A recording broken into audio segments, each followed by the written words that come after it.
প্রিয় শিক্ষার্থী, বিদ্যা ভবনে আপনাদের স্বাগতম। আজকে আমরা আলোচনা করব আনকাউন্টেবল নাউন নিয়ে।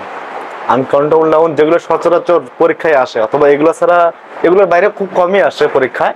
তা আমরা এগুলো চেনার সহজ উপায় জানবো, চেনার উপায়।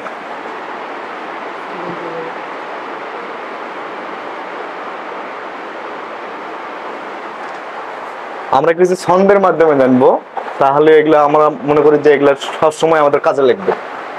তা আমরা শুরু করি কেমন? আপনাদের বিদ্যা ভবনের আকাশ স্যারকে নিয়ে। তাহলে আকাশ স্যারকে নিয়ে আমি কি বলি, আপনাদের আকাশ স্যারকে হোমওয়ার্ক দিলাম আলফাবেট এবং ভোকাবুলারির উপর, যেন সে এটা নিয়ে রিসার্চ করে। কি করবে? রিসার্চ করবে। তাতে তার কি বাড়বে?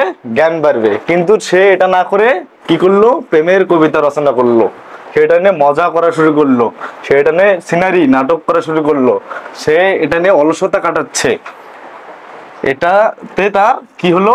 হঠাৎ করে সে রাগান্বিত হলো। সে তার রুমের ফার্নিচার, সে তার রুমের ফার্নিচার ভেঙে ফেললো, ফার্নিচার ভেঙে ফেললো, ইকুইপমেন্ট ভেঙে ফেললো, মেশিনারি ভেঙে ফেললো, লাগেজ ব্যাগেজ ড্যামেজ করে ফেললো এবং সে সবগুলো কি গার্বেজে ফেললো। এখন তার রুমে কি রাইস নাই, তার পকেটে মানি নাই। মানি কেন থাকবে? তার কোনো ইনকাম নাই, তার কোনো স্যালারি নাই। সে কোনো স্যালারি কেন থাকবে? তার কোনো কাজ নাই, সে কোনো বিজনেস করে না। তাহলে আবার প্রথম থেকে বলি, আমি আকাশকে হোমওয়ার্ক দিলাম অ্যালফাবেট এবং ভোকাবুলারির উপর, যেন সে এটা নিয়ে রিসার্চ করে। তাতে তার কি বাড়বে? জ্ঞান বাড়বে। কিন্তু সে তা না করে কি করলো? প্রেমের কবিতা রচনা করতেছে, সেটা নিয়ে মজা করতেছে, সেটা নিয়ে সিনারি করতেছে, সেটা নিয়ে অলসতা লেজার করতেছে। হঠাৎ করে তার মুভমেন্ট চেঞ্জ হয়ে গেল। রাগান্বিত হয়ে সে তার রুমের furniture, equipment, machinery, luggage baggage damage করলো, ধ্বংস করলো এবং সে এগুলো কি করলো? গার্বেজে ফেলে এলো। এখন তারপর তার ক্ষুধা লেগে গেছে, সে কি করলো? রান্না করার জন্য রাইস খুঁজলো, কিন্তু রুমে তার রাইস নাই, তার পকেটে মানি নাই। কেন মানি থাকবে? কারণ তার ইনকাম নাই, তার স্যালারি নাই, কারণ তার কি নাই? কাজ নাই, কারণ সে বিজনেস কিছুই করে না। এখন সে ফ্রিজ থেকে রুম থেকে মিল্ক এবং সুগার নিয়ে, সাথে ব্রেড নিয়ে, হেডফোন কানে দিয়ে মিউজিক শুনতে শুনতে সেগুলো খেলো। তারপর সে সাবান দিয়ে সব দিয়ে গোসল করলো এবং তার মায়ের জুয়েলারি আলমারি থেকে নিয়ে সে তার গার্লফ্রেন্ডকে মেইল করলো যে তুমি বের হও, আজকে আমরা পালিয়ে যাব।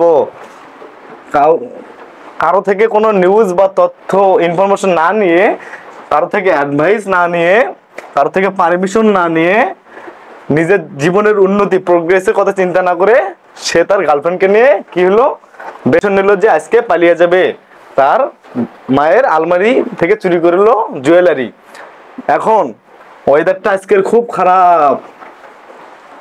খুব খারাপ, থান্ডার অ্যান্ড লাইটিংস, আজকে ঝড় বৃষ্টি হওয়ার সম্ভাবনা আছে। এদিকে তার গার্লফ্রেন্ডও আসলো না।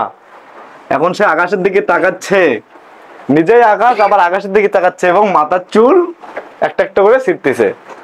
আচ্ছা, তাহলে আমরা এগুলো সহজে মনে রাখতে পারি এভাবে, যে এগুলো হচ্ছে আনকাউন্টেবল নাউন। এগুলো সচরাচর পরীক্ষায় আসে। এখন আনকাউন্টেবল নাউনের পূর্বে যে ডিটারমিনারগুলো বসে সেগুলো নিয়ে আমরা আলোচনা করব। আমরা এখন জানবো যে আনকাউন্টেবল নাউন প্লুরাল অথবা সিঙ্গুলার হয় কি না। আনকাউন্টেবল নাউন কখনো প্লুরাল হয় না। আচ্ছা, এখন আমরা ডিটারমিনারের ব্যবহার সম্পর্কে যদি জানি, তাহলে little, a little, the little, very little, less, least, much of, a bit এবং অ্যামাউন্ট অফ, এগুলোই শুধু হচ্ছে আনকাউন্টেবল নাউনের পূর্বে বসে। আর বাকি সব হয় কাউন্টেবল নাউনের পূর্বে অথবা কাউন্টেবল এবং আনকাউন্টেবল নাউনের উভয়ের সাথে বসে। যেমন উভয়ের সাথে কাউন্টেবল এবং আনকাউন্টেবলের সাথে বসে হচ্ছে, উভয়ের সাথে অল বসে, সাম বসে, সাম অফ বসে, এ লট অফ বসে, নান অফ বসে, মোর বসে, উভয়ের সাথে কাউন্টেবল এবং আনকাউন্টেবল নাউনের উভয়ের সাথে all, some, some of, a lot of, none of, more এবং মোস্ট এগুলো ডিটারমিনার উভয়ের সাথে বসে। আর শুধু আনকাউন্টেবল নাউনের সাথে বসে little, a little, the little, very little, amount of, a bit, much of, much, less, least এগুলো শুধু হচ্ছে আনকাউন্টেবল নাউনের পূর্বে বসে। ক্লাসটি এ পর্যন্তই। আপনাদেরকে ধন্যবাদ। বিদ্যা ভবনের পাশে থাকবেন।